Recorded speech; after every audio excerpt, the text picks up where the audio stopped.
Muy buenas a todos, bienvenidos a otro video de inversión fundamental. ¿Habrá llegado el momento de dolarizarse después de meses de estabilidad cambiaria? ¿O por el contrario, tasa de interés en pesos y activos atados a variable inflación como puede ser el plazo fijo UVA o los bonos SER seguirán siendo una buena oportunidad de cara al futuro? ¿Estará cara la renta variable argentina, el índice Merval y los principales activos que la componen? ¿O seguirá teniendo recorrido alcista en los próximos meses? ¿Y cómo se vienen moviendo las principales variables macroeconómicas, sobre todo en los primeros 100 días del gobierno de Javier Milei? Son algunas de las cuestiones que vamos a estar tratando en este video, pero antes de arrancar, como siempre, te invito a que te suscribas al canal. Ya somos más de 2840 suscriptores. Muchas gracias a los que se vienen sumando. También te invito a formar parte del grupo gratuito de inversión fundamental en Telegram, donde comparto toda la información acerca del mercado de capitales, análisis y noticias. Vas a poder estar en contacto con demás inversores particulares, y si estás interesado en tenerme como asesor financiero, no dudes en contactarme por privado, ya sea por Telegram o Instagram. Arrancamos con la cuestión en sí. Llevamos varios meses de estabilidad cambiaria nominal y de apreciación del peso contra el dólar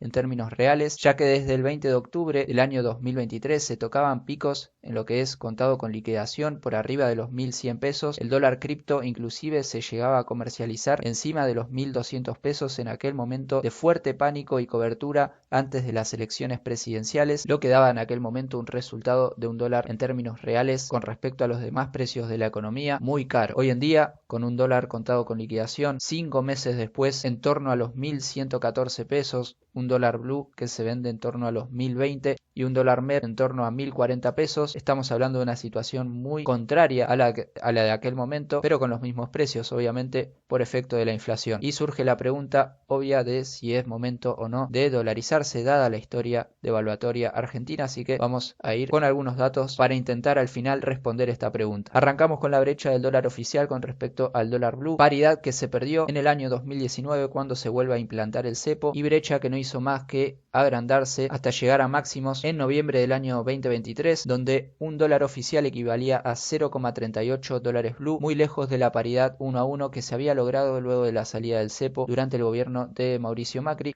Luego de la devaluación hecha por Javier Milei y su gobierno, apenas asumieron en diciembre del año 2023, y también dada la estabilidad cambiaria de los dólares financieros, hoy un dólar oficial equivale a 0,88 dólares blue, habiendo achicado la brecha con respecto a los dólares financieros de forma considerable. Esto también lo podemos ver en este gráfico, donde ampliamos el análisis y la temporalidad desde el año 2012 en adelante y vemos cómo se está cerca, pero aún le falta un tramo para alcanzar la paridad del 100% que se obtuvo durante la última salida del cepo. Sin embargo, la brecha ha descomprimido muchísimo, estando ya a niveles de principios del gobierno de Alberto Fernández. En cuanto a la paridad UVA con respecto al dólar oficial, tenemos una dinámica bastante parecida. El UVA se crea más o menos en una paridad de 1 a 1 con respecto al dólar oficial. En los primeros años de existencia de esta variable, el UVA se había apreciado por encima del dólar oficial y en ese momento también del dólar blue, ya que estaban a paridades de 1 a 1, a tal punto donde un UVA equivalía a 1,18 dólares. En general, esta paridad se pierde con las devaluaciones y la imposición del cepo hasta llegar en el año 2019, donde un UVA equivalía a 0,67 dólares oficiales, y lentamente pero seguro el UVA fue recuperando terreno con respecto al dólar blue,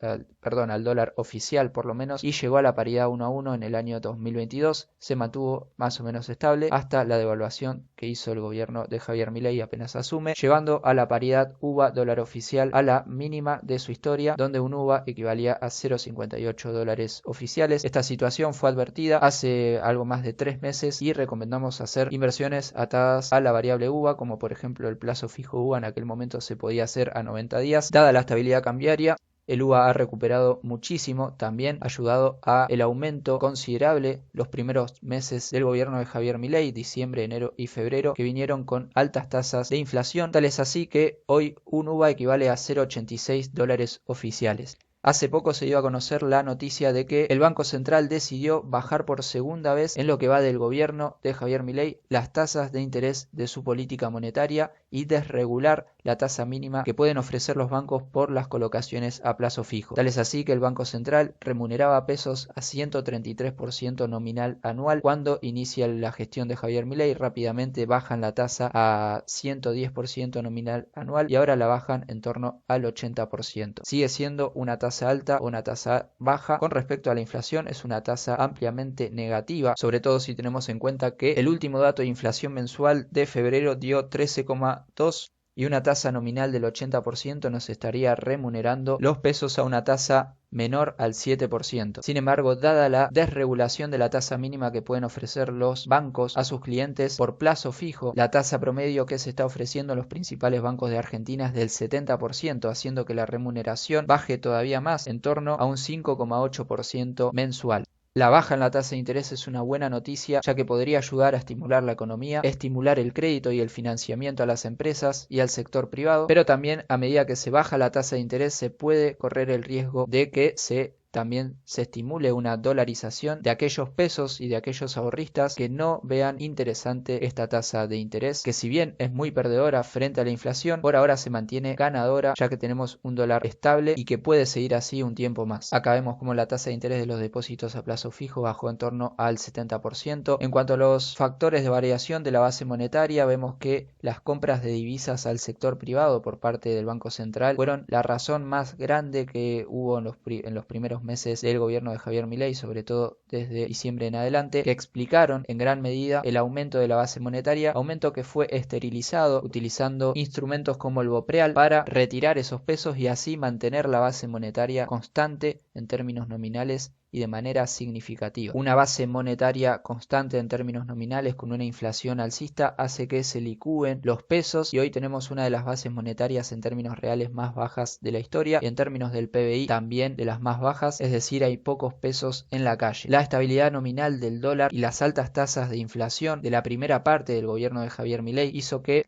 el dólar ajustado por inflación caiga a niveles del año 2018 y 2019, muy por debajo del promedio del último gobierno de Alberto Fernández y muy lejos de aquellos picos en términos reales del dólar del año 2020 y del año 2023. La baja fue fuerte y considerable. Hay que ver si se da algún tipo de rebote como se dio en el pasado cuando se llevó un proceso de abaratamiento del dólar en términos reales o si por el contrario vamos a ir derechito a niveles del año 2018-2017 que era un dólar muy pero muy barato. Yendo a lo que es el Merval también vemos cierta lateralización. Desde diciembre del año 2012 el Merval tocaba prácticamente el 1.000.000 de puntos y hasta hace una semana atrás, antes de esta suba, mantenía prácticamente el mismo nivel, es decir, también había habido una lateralización y una corrección fuerte en la renta variable argentina. También lo vemos al Merval ajustado por inflación teniendo un retroceso importante con un último rebote, es verdad, en la última semana, pero vemos claramente como el Merval estaba en términos reales con respecto a los precios de la economía bastante por encima del promedio al menos del año 2017 en adelante. Si tenemos en cuenta el nivel del Merval en dólares, parece que está rompiendo una zona de resistencia bastante importante que tiene que ver con este canal lateral donde se ha movido varias veces. Cada vez que la rompió testeó zona de soporte para seguir subiendo, por ejemplo hasta llegar a picos del año 2018, finales del año 2017. Parece la última vela semanal haber roto este nivel de soporte. Hay que ver si sigue subiendo y cuando retroceda reconoce esta zona de soporte. Sin embargo, vemos que en términos a simple vista, en términos promedios en dólares, el Merval podríamos ya estar hablando de un Merval bastante caro en dólares. La suba importantísima que arranca a mediados del año 2022 sigue vigente y no descarto correcciones en los próximos meses que no le vendrían para nada mal. Hay que ver si consolida esta zona de soporte como lo hizo en el pasado, pero vemos en términos generales, y vuelvo a repetir, el Merval con respecto a la inflación y con respecto al dólar bastante carito. Ahora vamos a ver algunos indicadores más. Si vemos cómo se venía moviendo el índice Merval y los principales activos o todos los activos que componen este índice durante el gobierno de Alberto Fernández hasta el 31 de octubre, antes de la fecha en la que empieza toda la rueda electoral, el Merval había subido 2.132%, el sector bancario muy atrasado con respecto a otros sectores como puede ser el sector energético, donde la estrella era Pampa Energía subiendo más de 2.400%. Otro sector muy valorizado durante este periodo fue el sector metalúrgico, lo que tiene que ver con acero, con la empresa Ternium subiendo 2.659% y el aluminio con la empresa Aluar 2.398%, teniendo una correlación muy importante con la devaluación del peso. A medida que se devaluaba el peso, estas dos empresas tenían un muy buen comportamiento en bolsa. Sociedad Comercial del Plata también una revalorización de más del 2.600%. Teníamos también Telecom muy atrasado, Loma Negra atrasado, Cresut en términos generales atrasado, Cablevisión atrasado, Holcim atrasado, sobre todo contra el índice Merval en general. Por otro lado, el comportamiento de la otra etapa del 31 de octubre hasta la actualidad, es decir, desde la reconfiguración de las expectativas, cambiando la mentalidad a otro tipo de gobierno, a otro tipo de políticas. Tenemos una fuerte revalorización del sector bancario, siendo la estrella el Banco Superviel, subiendo más de 330%, Banco Macro más de 269%, en tan solo 5 meses aproximadamente, 191%, Grupo Financiero Galicia y 168% Banco Francés. Pampa Energía, que había sido la estrella del sector energético, se queda atrás con un aumento nada más del 51%, ni hablar de Ternium y Alvar, muy pobre el resultado de los últimos 5 meses, 22% y 14% respectivamente. Loma Negra sigue atrás, Cresut también, Mirgor, malos desempeños. Sigue pisando fuerte empresas del sector energético que, si bien venían un poco más atrasados, como YPF, Transener, Transportadora de Gas del Norte, siguen teniendo buenos desempeños. Pero en general vemos un fuerte aumento, una fuerte recuperación del sector bancario que venía muy pero muy atrasado. Esto nos deja en términos generales desde el 31 de diciembre del año 2019 hasta la actualidad un rendimiento del Merval del 2.748%. Por debajo del rendimiento del Merval viene todavía el sector bancario, Transportadora de Gas del Norte, de las que más sube del sector energético. Ternium y Alvar siguen teniendo un buen comportamiento en términos generales. Hay que ver si siguen con esta estabilidad que las haga corregir en términos reales todavía más, o por el contrario van a poder retomar un sendero alcista. Telecom sigue muy atrasado en términos generales, Loma Negra también, Cresut. Hay que ver muy de cerca este sector que viene con malas perspectivas, pero puede ser una oportunidad de compra para los próximos meses en caso de que se reactive algún tipo de movimiento en la economía real. Cresut es una empresa que me gusta mucho, Loma Negra también. Cablevisión también muy atrás, junto con Telecom. Hay que prestarle atención a estos sectores que se vienen atrasando mucho. Sociedad Comercial del Plata, la estrella del Merval, subiendo más de 6.235%, y Edenor también muy bien y muy bueno el rendimiento. En el último video, hablando de estas cuestiones macroeconómicas que había hecho en octubre, también les había advertido que el sector bancario venía muy atrasado y que había que mirarlo de cerca y que podía representar una oportunidad, y así fue en los primeros meses del año 2024, y es por eso que hoy les vuelvo a decir que miren de cerca Telecom, miren de cerca las cementeras, que en caso de reactivarse durante el año 2025 y los próximos años algún tipo de movimiento en lo que tiene que ver con construcción, consumo interno, en telecomunicaciones y demás, puede hacer repuntar a estos sectores. Pero en términos generales estamos hablando de una renta variable argentina cara, ya que el principal índice de la bolsa argentina está a un precio-beneficio de 22,35, como vemos acá, muy por encima de los promedios de los últimos años, tanto de los últimos 5, 10 y 20 años, que gira en torno a un PER de 11, podríamos estar hablando. Prácticamente estamos duplicando este precio-beneficio, lo cual pone a la Argentina y la bolsa argentina dentro de las 5 bolsas del mundo más caras,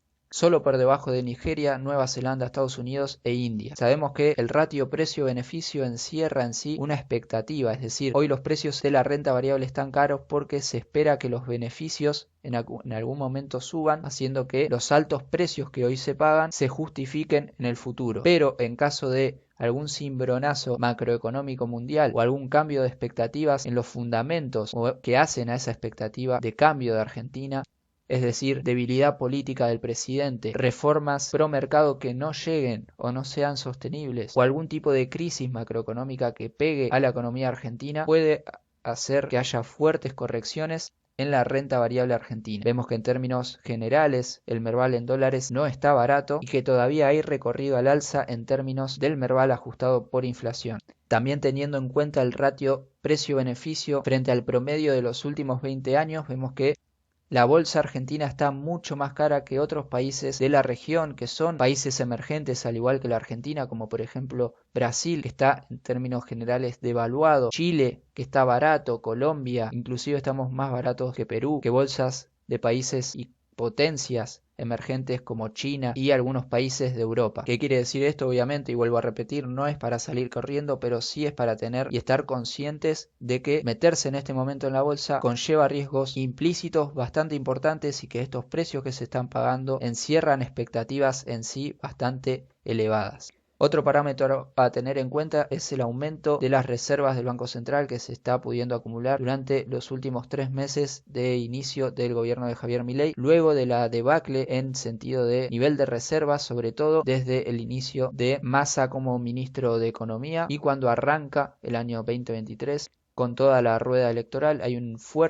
fuerte merma del nivel de reservas del Banco Central. Si ampliamos un poco la película, vemos que estamos por ahí dentro de un ciclo, ya que el Banco Central, cuando se va a Cristina Fernández, también tenía un bajo nivel de reservas. Macri logra acumular reservas saliendo del cepo, teniendo liquidación, tomando deuda, luego con el desembolso del Fondo Monetario y la posterior huida de capitales, implantación del cepo y una mantención de las reservas del Banco Central que declinan en la última parte del gobierno de Alberto Fernández. Vemos que si bien el último periodo fue de acumulación de reservas donde el Banco Central compra todos los días, casi todos los días, logra comprar entre 100, 70, 200 millones de dólares y que ha acumulado en torno a 10.000 millones de dólares en los últimos 3 meses, vemos que en la película estamos en un nivel de reservas bastante bajo y que todavía puede haber recorrido al alza. Hay que ver si se da o no. Se espera todo lo que es la cosecha gruesa en los meses de abril, mayo y junio. Hay que ver si el Banco Central logra acumular reservas de forma genuina o, por el contrario, llega a algún tipo de desembolso de algún organismo bilateral como el Fondo Monetario y demás. Si vemos el comportamiento de las principales variables durante los primeros meses del gobierno de Javier Milei, desde el 1 de diciembre, vemos la inflación del 70%, la variable que más aumenta. La base monetaria nada más aumenta 9%, pero los pasivos remunerados y los pases a un día aumentan 30%, haciendo que en general aumente 24% base monetaria más LELIQs y pases. Muy negativo con respecto a la inflación, pero con respecto al dólar minorista que aumenta 6% y el dólar blue, la base monetaria y sobre todo los pasivos del Banco Central como vamos a ver más adelante, se aprecian y aumentan en términos de moneda dura. Con respecto a la variable UVA, la mejor inversión de los primeros 3 meses del año, inclusive más que el Merval, subiendo 64% y el Merval solamente 28%. Si vemos cómo se habían comportado las principales variables durante el gobierno de Alberto Fernández, la inflación fue de 930%, la base monetaria nada más había aumentado en torno a un 400%, pero los pasivos remunerados, lo que tiene que ver con LELIQs y pases, habían aumentado 2.364%, haciendo que el agregado base monetaria más pasivos remunerados aumente 1.073%, muy parecido a la inflación. Es decir, para aquellos que piensan que la base monetaria, es decir, el dinero en la calle, es lo único que hace la inflación, parece ser que el agregado entre pasivos remunerados y base monetaria explicarían mucho mejor el comportamiento inflacionario, ya que tiene una correlación mucho más parecida a lo que es inflación y devaluación. El UVA 882%, lo que más había aumentado luego de la devaluación, obviamente, porque acá está la devaluación del dólar oficial que hace el gobierno de Javier Milei de 1.244%, el dólar blue 1.213% y el Merval 2.132% hasta el 31 del 12. Si vemos del agregado en los últimos años, desde el 1 de diciembre del año 2019 hasta la fecha,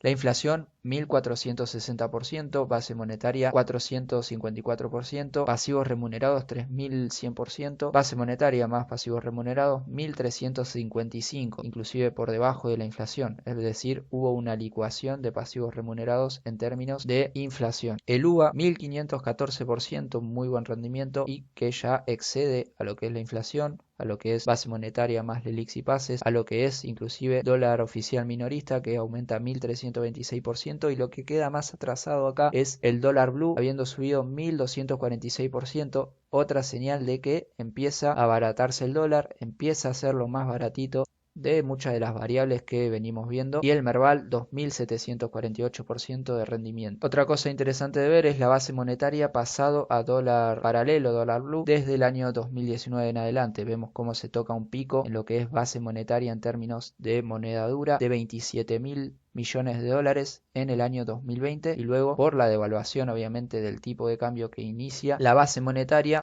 fue perdiendo no solo contra la inflación, sino también contra la moneda dura que es el dólar, llegando a una base monetaria actual que representa 10.000 millones de dólares. Es decir, hoy si se quisiera dolarizar la base monetaria necesitarías 10.100 millones de dólares, lo que es una base monetaria muy pero muy barata. Sin embargo, las LELIQs y pases, o sea pasivos remunerados, tienen un fuerte aumento a partir del año finales del año 2021, llegando a picos en torno a los 25.000 millones de dólares, y de ahí sucesivas devaluaciones que mantenían a raya cierto crecimiento en términos de moneda dura de los pasivos remunerados y una fuerte devaluación, una fuerte licuación de los pasivos remunerados en términos de moneda dura en la última parte del año 2023, obviamente producto de la fuerte devaluación del peso, llevando a los pasivos remunerados, el stock, en torno a los 15.000 millones. Lo que pasó a partir de esta fecha es que los pasivos remunerados siguieron creciendo a tasas altas, si bien el Banco Central, como ya vimos, bajó considerablemente la tasa de interés, ayudando a que estos pasivos remunerados crezcan a cada vez menos ritmo, cada vez menos rápido.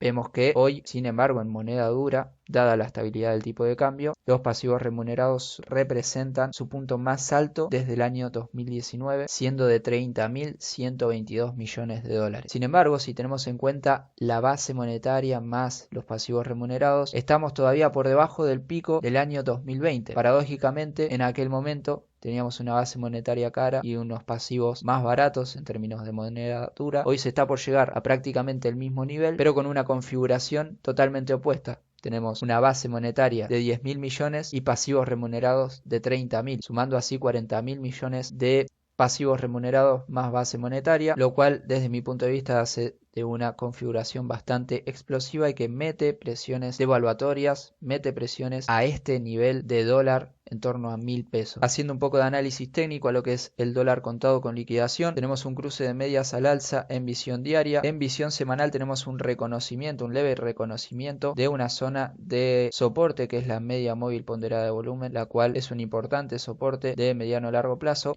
Y otra cosa a tener en cuenta son los periodos de estabilidad cambiaria que hemos tenido en el pasado, por ejemplo, desde el 21 de noviembre hasta el 22 de junio del año 2022 hubo 217 días de relativa estabilidad cambiaria. Del periodo de octubre hasta septiembre del año 2021, es decir, octubre 2020, septiembre 2021, también hubo 322 días de relativa estabilidad cambiaria, es decir, que todavía no hay nada que nos haga pensar que no salimos de la dinámica normal devaluatoria de Argentina y es posible que sea momento de empezar a tomar posiciones un poquito más de cobertura, porque dada esta historia, que si bien se ha ido espiralizando la devaluación, haciendo que estos últimos 5 meses de estabilidad sean como encontrar agua en un oasis, no hay que olvidarse que son periodos de estabilidad que van y están dentro del promedio de las últimas estabilidades cambiarias. ¿De qué va a depender si esto es transitorio o no lo es? Bueno, dependerá del ritmo al que crezcan en términos de moneda dura los pasivos remunerados. Para esto se debería poder bajar la tasa de interés de manera significativa, pero la realidad es que siempre que vos tengas un stock de pasivos remunerados a una tasa nominal muy por encima del promedio de la región que pagan países como por ejemplo Brasil, el cual tiene una tasa nominal anual del 10%, el Banco Central de Chile, que paga una tasa de política monetaria anual de 7,25%, o Perú, que tiene una tasa de referencia del 6,25%. Hoy el Banco Central paga una tasa de referencia nominal muy por encima del promedio de la región, y aún si volvieses a niveles mínimas como la que tenías en el año 2017 del 25%, igualmente estarías habilitando un proceso de bicicleta financiera que, dado el stock de pasivos remunerados, te harían tarde o temprano, te generarían tarde o temprano una bola de pesos que desean irse a dolarizar con una renta extraordinaria en dólares. Entonces es crucial que en caso de que se salga del cepo, ya sea porque se acumularon reservas o se logró obtener financiamiento que respalde todos los pesos de la economía para que te hagan posible la salida del cepo, y en caso de que se quieran dolarizar, se dolaricen porque vos tenés los dólares, en ese momento se tendría que bajar drásticamente la tasa de interés, por lo menos a niveles promedios de la región, sin importar lo que pase con la inflación y qué nivel de inflación tengas. Para ir cerrando, todas estas cuestiones están explayadas en el último informe que le di a los clientes, donde además doy mis expectativas, doy algunas carteras recomendadas que sirvan de guía, pero mi opinión particular es que puede ser momento de irse tomando ganancias, irse dolarizando, guardar cuotas de liquidez y demás. Sin nada más que decir, podés decirme qué pensás en los comentarios. Un saludo y hasta la próxima.